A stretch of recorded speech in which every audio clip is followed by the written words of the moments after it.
تو آپ پھر التجائیں کرتے ہیں، مناجات یعنی کہ کرتے ہیں، اور خداوند خدا سے کہتے ہیں کہ اے خدا تو میری دعاؤں کو سن اور میری حالت پر غور کر۔ تو یقینی طور پر اب آپ کے اندر خدا کا کلام بھی آ چکا ہے، آپ اپنے گناہوں کا اقرار بھی کر چکے ہیں، آپ اپنے ایمان کا اقرار بھی کر چکے ہیں، تو پھر اب جتنی بھی دعا آپ مانگیں گے، جو مناجات آپ کریں گے، وہ تمام کی تمام مناجات خداوند خدا کی پاک حضوری میں یقینی طور پر پہنچ جاتی ہیں۔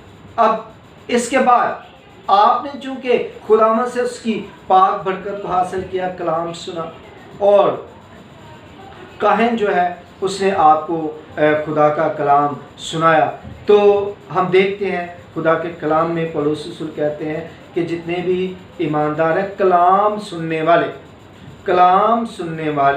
کلام سنانے والے کو اپنی تمام اچھی چیزوں میں شامل کریں۔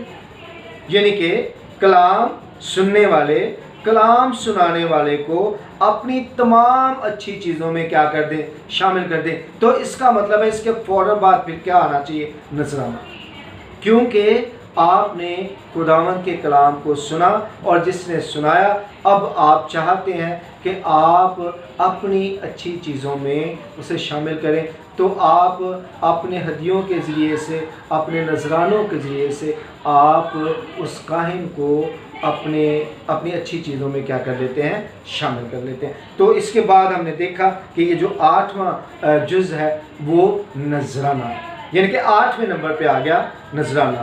ہم ترتیب سے دیکھتے جا رہے ہیں کہ کون کون سی چیزیں ہوں گی تو آپ کی عبادت کمپلیٹ ہوگی۔ اب نذرانے کے فوراً بعد آپ کو خداوند خدا کی پاک حضوری میں، کیونکہ آپ ویل پریپیئرڈ ہیں، آپ پورے طور پر تیار ہو چکے ہیں، ہر لحاظ سے تیار ہو چکے ہیں، پورے طور پر پاک ہو چکے ہیں، اور یسوع مسیح نے یہ کہا تھا کہ جب تو قربان گاہ پہ جائے اور تجھے یاد آئے کہ تیرے بھائی کو تجھ سے کوئی شکایت ہے تو کیا کر؟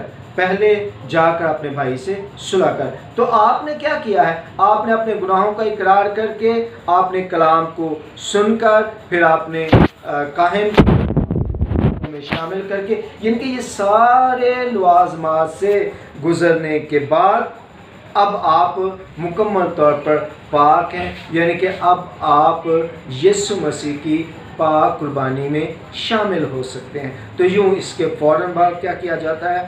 پاک ماس کی قربانی گزرانی جاتی ہے، یعنی کہ پاک ماس ہوتی ہے جس میں آپ مسیح کے پاک بدن اور پاک خون میں شراکت حاصل کرتے ہیں، اور یوں آپ ہر لحاظ سے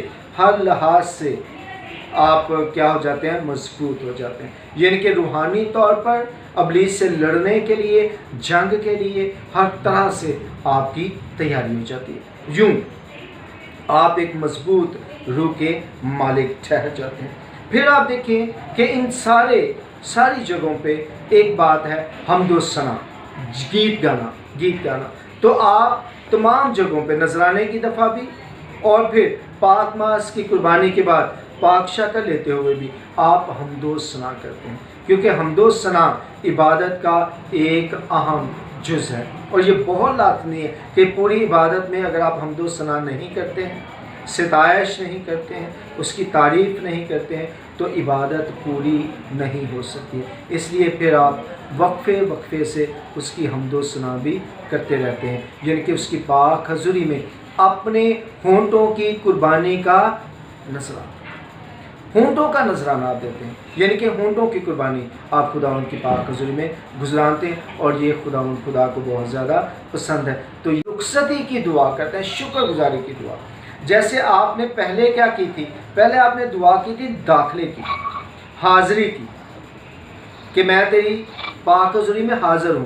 اب آپ اس کی پاک حضوری سے اپنے گھر آنے کو ہیں، تو آپ یہ دعا کریں گے کہ میں تیری پاک حضوری میں ٹھہرا ہی رہوں، یعنی کہ بے شک میں تیرے پاک گھر سے اپنے گھر کو جا رہا ہوں، لیکن میں چاہتا ہوں کہ جو آج میں نے تیری پاک حضوری میں وقت گزارا ہے، جو آج میں نے پاکیزگی حاصل کی ہے، یہ پاکیزگی میرے ساتھ میرے گھر میں جائے، تاکہ یہ برکت جو آج میں نے اے خدا تیرے پاک گھر سے حاصل کی ہے وہ میرے گھرانے میں منتقل ہو جائے، اور میرا گھرانہ جو ہے وہ بابرکت گھرانہ ہو۔ اور جو ہی آپ یہ آخری دعا کر لیتے ہیں تو کاہن آپ کو کیا کرتا ہے؟ برکت دیتا ہے، یعنی کہ آپ کو برکت دیتا ہے کہ جو کچھ آج آپ نے پایا وہ حقیقی معنوں میں آپ کی زندگی میں رہے۔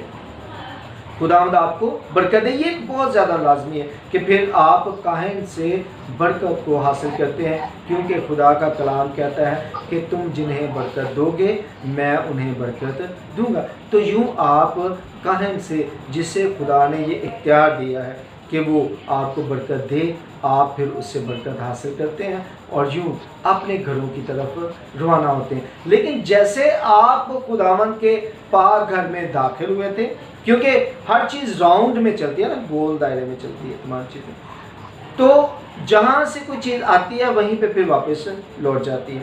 تو اب آپ داخل ہوئے گیت کے ساتھ، تو داخلے کا گیت، تو خدا کے گھر سے جائیں گے کیسے؟ روانگی کے گیت کے ساتھ، یعنی کہ داخلے کا گیت، روانگی کا گیت۔ تو روانگی کا گیت کیا ہوگا کہ کوائر ایک گیت گائے گی اور آپ خداوند کے پاک گھر سے پھر باہر جانا شروع کر دیں گے۔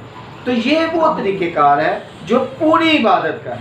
اگر آپ نے پوری عبادت کرنی ہے تو پھر آپ کو یہ ساری چیزیں جو ہیں ان میں سے گزرنا پڑے گا، اور جہاں پہ آپ جائیں اور آپ کو لگے کہ یہاں پہ یہ کام نہیں ہو رہے، تو اس کا مطلب ہے کہ آپ کی عبادت بھی پوری نہیں ہو رہی۔ عبادت کرنے کے لیے آپ کو تمام کام کرنے کی ضرورت ہے، یعنی کہ وہ تمام لوازمات پورے کرنے کی ضرورت ہے جن کی آپ کی روح کو ضرورت ہے۔ یہ بالکل اسی طرح سے ہے جیسے کہ آپ ایک تندرست و توانا زندگی حاصل کرنا چاہتے ہیں، تو پھر آپ کو خالی روٹی ہی نہیں بلکہ آپ کو پھل بھی استعمال کرنے پڑیں گے، پانی بھی، اور بھی بہت سی چیزیں جو ہیں وہ آپ کو استعمال کرنی ہوں گی۔ آپ کو اپنے جسم میں پانی کی مقدار کو پورا رکھنا ہوگا۔ آپ کو وائٹامنز، منرلز، کاربوہائیڈریٹس، پروٹینز، حتیٰ کہ یورک ایسڈ، یہ شوگر، تمام چیزوں کو آپ نے پورا رکھنا ہوگا۔ تو ایسے ہی عبادت کے لیے جب آپ خداوند کی پاک حضوری میں آتے ہیں تو اس میں بھی آپ کو پھر تمام چیزوں کو بڑی ترتیب کے ساتھ ادا کرنا ہوگا۔ اگر تو آپ اس طرح سے کرتے ہیں اور اسی طرح سے چلتے ہیں تو یقینی طور پر پھر آپ کو ملتی ہے برکت۔ لیکن جب آپ خداوند کے بتائے ہوئے طریقے کو اپنی زندگی میں اڈاپٹ کرنے میں ناکام رہتے ہیں تو پھر آپ یقینی طور پر تھوڑی بہت برکت کو جو ہے وہ اپنی زندگی سے کھو دیتے ہیں۔